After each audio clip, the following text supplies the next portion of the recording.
खाना बदोश। मैं golden jubilee बनाने लगा तो बहुत सी यादों ने मेरे हाथ जकड़ लिए। सिडनी की फ्लाइट से चंद लम्हे पहले मजहर बुखारी ने अपनी बीवी की तरफ इशारा करके कहा था, मैं चंद हफ्तों में बाप बनने वाला हूँ, लेकिन मेरी कोशिश है मेरा बच्चा इस मुल्क में आंख न खोले। मैं उसे अपनी तरह बेबस, महरूम और लाचार नहीं देखना चाहता। मुझे मालूम है मैं यहाँ अच्छा सहाफी हूँ, मेरी इज्जत है, मेरी शनाख्त है, और वहाँ मैं सिडनी या पर्थ में गुमनाम जिंदगी गुजारूंगा। पेट्रोल पंप और होटलों पर काम करूंगा, टैक्सी चलाऊंगा, सामान लोड अनलोड करूंगा, सो बिस्मिल्लाह। लेकिन वहाँ मुझे अदम तहफ्फुज़ का एहसास तो नहीं होगा। मुझे बुखारी होने के बायस काबिले गर्दन जनी करार तो नहीं दिया जाएगा। मैं भी अपने बहनोई की तरह किसी अंधी गोली का शिकार तो नहीं बनूंगा। हाँ, जहाँ तहफ्फुज़ ना हो, इज्जत नफ्स की जमानत ना हो, जहाँ ज्यादती से बचने के लिए जेब में प्रेस कार्ड रखकर बाहर निकलना पड़े, और जहाँ जिंदा रहने के लिए किसी बाइख्तियार शख्स को दोस्त रखना पड़े, वो जगह हसास लोगों के रहने के काबिल कहाँ होती है। पंजाब यूनिवर्सिटी के 1 नंबर हॉस्टल में जब हाफिज अताउर रहमान अपना सामान पैक कर रहा था तो मैंने उसे टोक कर कहा, एक दानिश्वर पुलिस जैसे अनपढ़ महकमे में एडजस्ट हो जाएगा?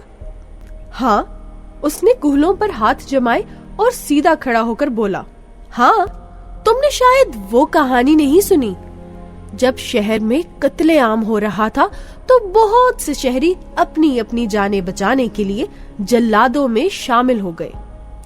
मुझे यूं महसूस होता है अगर मैं पुलिस में शामिल ना हुआ तो किसी दिन किसी भी कातिल का फंदा मेरी गर्दन पर कस दिया जाएगा या मुझे पुलिस मुकाबले में मार दिया जाएगा। खारिया का वो असिस्टेंट कमिश्नर जो रात भर शराब पीता रहा और जब मदहोशी में उसने मुगल्लाजात बकना शुरू कर दी और एक ताजा मजिस्ट्रेट के टोकने पर उसने प्लेट में क्या कर दी तो मैं उठकर बाहर खुली फजा में आ गया। वहाँ चांद था, हवा थी और एक अजियतनाक खामोशी थी। वहाँ खड़े खड़े मैंने खुद से पूछा, ये शख्स सुबह उठकर जब शराबियों, जानियों और इखलाक बाख्ता मुजरिमों को सजा सुनाएगा तो क्या इसका ज़मीर मलामत नहीं करेगा? नहीं, कहीं मेरे अंदर से आवाज आई और जब एक रोज मैंने उससे यही सवाल किया तो उसने जमाई लेकर कहा, शराब और लड़की मेरी हॉबी है और मुजरिमों को सजा सुनाना मेरी जिम्मेदारी। अच्छा मुसलमान हॉबी और जिम्मेदारी में तवाज़ुन रखता है। और साथ ही उसने एक मकरूह कहकहा लगाया और मुझे यूं लगा जैसे मेरा मैदा मेरे हलक की तरफ उठ रहा है। मैं खुली फजा की तलाश में उसके दफ्तर से बाहर आ गया और मेरा वो दोस्त जो नायब तहसीलदार बनने के लिए प्रोफेसरी को ठुड्डा मार कर आ गया था, जब मुझे मिलने आया तो बहुत खुश था। आखिर वो खुश क्यों ना होता। उसके गैराज में 0 मीटर गाड़ी खड़ी थी। शहर के सबसे ऊंचे घराने में उसकी शादी हुई थी। घर अपना था, खर्च करने के लिए नोट ही नोट थे। बस अल्लाह ताला का फजल ही फजल था। और वो जब उठकर जाने लगा तो गर्मजोशी से मेरा हाथ दबाकर बोला, तुम यकीन करो अगर मैं शाहजी के पांव ना पकड़ता तो आज किसी दूर अफ्तादा शहर के देहाती कॉलेज में नालायक और बदतमीज बच्चों को अंग्रेजी सिखाने की कोशिश कर रहा होता। वैगन पर कॉलेज जाता और पैदल वापस आता।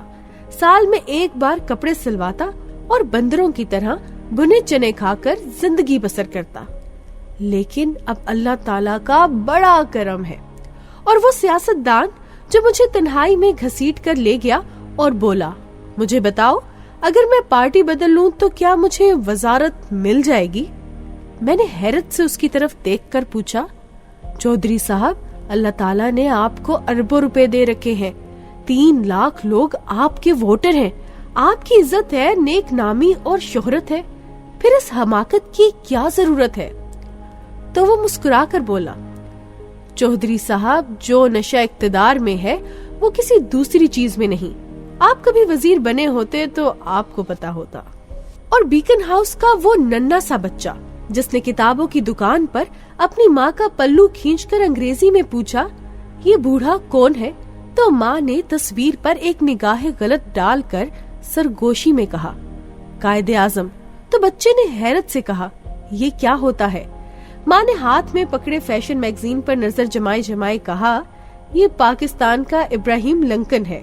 ओ यस, बच्चे के मुंह से सिसकी सी निकली। और मेरे दोस्त का वो बच्चा जिसके सामने जब तक 59 ना कहा जाए उसे 59 की समझ नहीं आती। और CSS के लिए इंटरव्यू देने वाला वो नौजवान जिसका दावा था पाकिस्तान मोहम्मद अली कैले ने बनाया था। और मेरे दोस्त की ट्रैवल एजेंसी पर आने वाले वो सैकड़ों लोग जिनकी आखिरी ख्वाहिश इस मुल्क से फरार होना है, जो नोटों से जेब भर कर आते हैं और ख्वाब लेकर खाली हाथ वापस चले जाते हैं। और जब मेरे दोस्त ने मुझे आंख मारकर कहा था, पाकिस्तान में दुनिया का सबसे आसान और मुनाफे बख्श कारोबार लोगों को बाहर भिजवाना है, तुम सिर्फ ऐलान करो और करोड़ों रुपए कमा लो। और जब मैं अपने मुंशी भाई की जान बचाने के लिए उसे यूरोप जाने वाले जहाज में बिठा रहा था, तो मुझे यकीन आ गया, वाकई लखनऊ के नवाब अपने बच्चों को तहजीब सिखाने के लिए तवाइफों के कोठे पर भेजा करते थे। और मेरे वालिद जो अपने पोते को इसलिए किसी आला अंग्रेजी स्कूल में दाखिल कराना चाहते हैं कि मुल्क पर हुकूमत करने वाले ज्यादातर लोग अंग्रेजी स्कूलों के पढ़े होते हैं। हाँ, मैं गोल्डन जुबली बनाने लगा तो मुझे महसूस हुआ जैसे मैं सदियों के जामिद और बदबूदार पानी की काई पर खड़ा हूँ और मेरे आगे पीछे ताफुन के ढेर लगे हैं और सरांड मेरे दिमाग के सारे मुस्बत ख्यालात चाट चुकी है। हाँ, मैंने सोचा जिस जमीन के साथ बासियों का कोई रिश्ता ना हो वहाँ अजनबी बसते हैं और अजनबी जश्न नहीं मनाया करते। आपने कभी खाना बदोशों को गोल्डन जुबली बनाते देखा है?